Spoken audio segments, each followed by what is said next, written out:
What is good, YouTube? Warstu here with a video on Marvel Phase 4. We're going to be talking about multiple topics. There's been a Wakanda Forever Black Panther 2 leak. We've got our first look at Okoye and Shuri. There's some Thor 4 news and a bunch of other stuff. So if that's the kind of content you like, please subscribe to the channel, turn notifications on, like the video and comment to help this video get pushed down to the algorithm and to help this channel. If you want to see what the face behind the voice looks like, just head over Instagram at Warstu. And if you want to follow me on the Twitter sphere, aka Twitter, WarstuG. So as we know, the information that went out around the internet saying we get our first teaser trailer for Wakanda Forever, aka Black Panther 2, on Friday. That never happened. But the head of marketing at Disney said the information was inaccurate. And then what appears online last night, as I got DMs on Instagram at Warstu, we have images that was discovered from a Sprite merchandise campaign for Shuri and Okoye. And you don't run a marketing campaign for a movie before the first trailer comes out. If you know how movies are advertised and marketed, that does not happen. So Shuri is dressed in a fancy looking purple suit that has a noticeable Wakandan style to it while sporting a new haircut, a tattoo of sorts on her right hand, and her left wrist bears some kind of beads.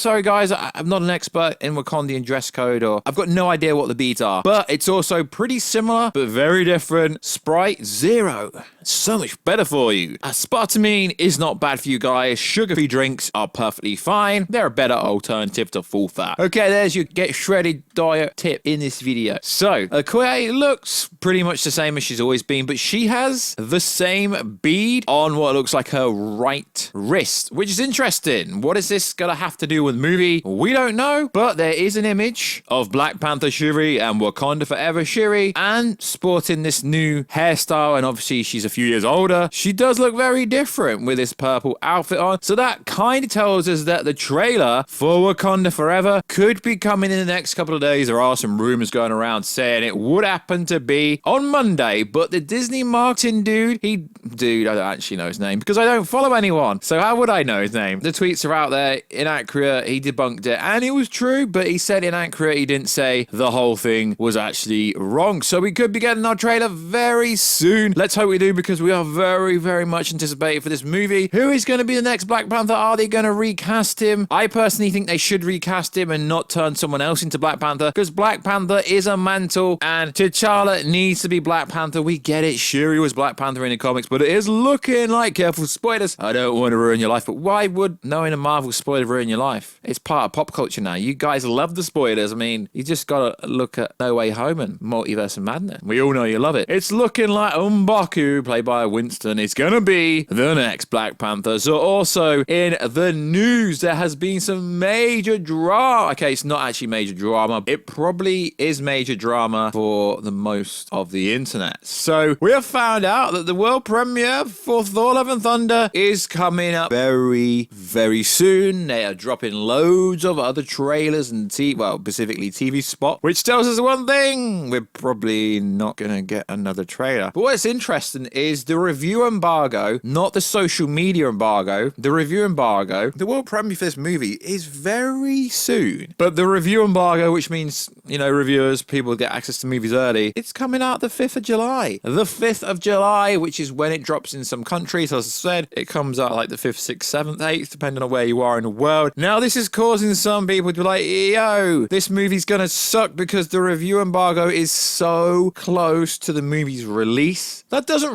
really mean that, but if you look at how controversial Multiverse of Madness was, it could mean that. Or it could just mean they want to keep secrets about the movie and it not get ruined on the internet. As we know, pop culture has now turned into, let's try and slam as many cameo roles into every movie and TV show as you can. Personally, I think Multiverse of Madness was decent. I know a lot of people were angry because of the following, because we didn't get Tom Cruise Iron Man, we didn't get the Warstu cameo. Well, it was shot. I just don't know. I'm not specifically joking here. Something was shot. I just don't know if, mean, even if it does make it into a cut of a movie, I'm not allowed to say what it is, you won't even know, you won't even see it because it's going to be like a blink and you miss moment. You could say that's the reason why the embargo is not lifted until 3 days before the movie comes out, is because the movie is terrible. That is what a lot of, I guess you could say, MCU haters or MCU fans going, yeah, this movie's going to be trash. No, I think it's to do with spoilers. I think they're trying to keep the spoilers intact. As we know, the world premiere happens on June the 23rd. As soon as that LA premiere happens, the spoilers are going to be everywhere from social media influencers who I don't actually believe should be at premieres. I believe premieres are there for celebrities, A-listers, not YouTubers, not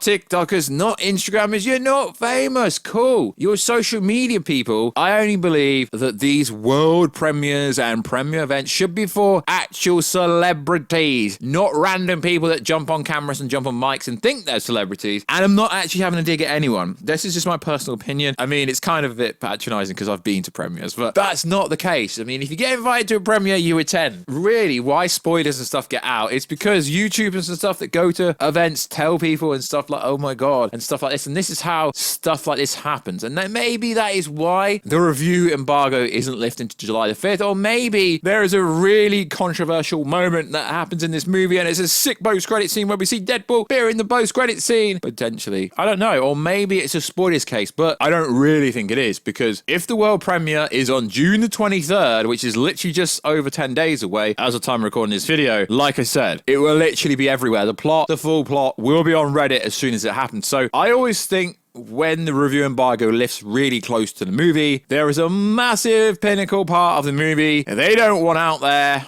And that's why I think it is. But most people will be cynical and be like, yo, it's actually because the movie sucks, or some variants of that. And that's pretty much what a lot of people would say. We have had some pretty cool, interesting TV spots recently for Thor: Love and Thunder, but I don't really think much can be said. I mean, we get a pretty sick shot of Tessa Thompson's Valkyrie licking what looks like her blade. That looks pretty cool. Also, in the Marvel Cinematic Universe, this is a pretty freaking big story, and it will break the internet when it happens. So, D23 is happening this year, September the 10th in California. Special guests, exclusive footage to those that attend. That means exclusive footage to those attend. It's specifically saying that, which means it probably won't end up on the internet. Filmmakers, celebrity talent, and surprise guests will join representatives from Marvel Studios and Lucasfilm on stage in Hall D23 at 10 a.m. to showcase theatrical and Disney Plus titles. Going behind the scenes of those studios, highly anticipated special and serious attendees will see exclusive footage and be amongst the first in the world to see it. What else is in the works? That means that if there is a Black Panther 2 trailer, it's going to be there. The Fantastic Four news, all news coming for everything they're doing. What If Season 2, Guardians of the Galaxy Christmas Special, potentially Guardians of the Galaxy 3. There could be so much information dropped there, but it does say exclusive to people that attend. So this will be Disney's variation of Comic-Con, I guess. They're going to keep doing it there rather than doing it at Comic-Con, although I think Comic-Con is pretty much back to normal now in San Diego in July. But this is event in September, so if Disney does have a presence at Comic-Con, obviously that information will be out first. So that is pretty cool. I know people would moan that it's unfair that people attend. Potentially it's unfair that these people pay money to attend this event, if you pay money. I didn't look into it that much, so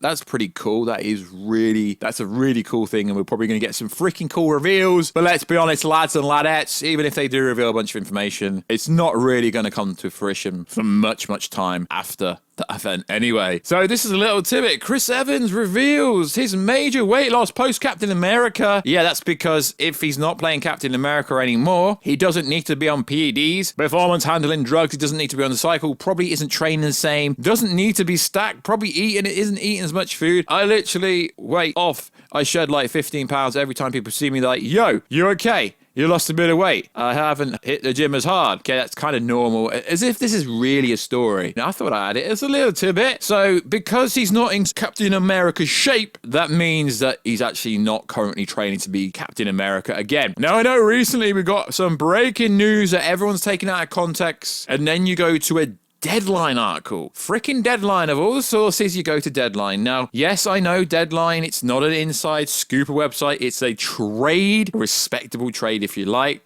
So there was a recent interview with comicbook.com. Brandon Davis asked Chris Evans, Captain America, yo, will you ever step into the suit again? And to be honest, I really do believe what he said. He basically said it would have to be perfect because that role is so precious to him. He wouldn't want to essentially damage or lessen what he did in the Captain America role. Now, yeah, sure, he denied it, but of course people start quote tweeting it going, but Variety and Deadline and every big trade reported that it was Deadline first. But let's be honest, that was over a year ago. He literally looks like he doesn't even lift currently. He's dropped 15 pounds. Generally, when these people at Marvel DC go on these special diets, and they generally gain 20 to 30 pounds, which is physically impossible because naturally in your first year of lifting, if everything is on point, like literally sleep, training, diet, everything on point, you can only gain 6 pounds of pure muscle. A lot of people gain a lot of weight and claim it's muscle. So I don't actually believe he is returning, but hypothetically speaking, if he was to return, Secret Invasion, that would be a cool thing because that's technically before Infinity War and Endgame. And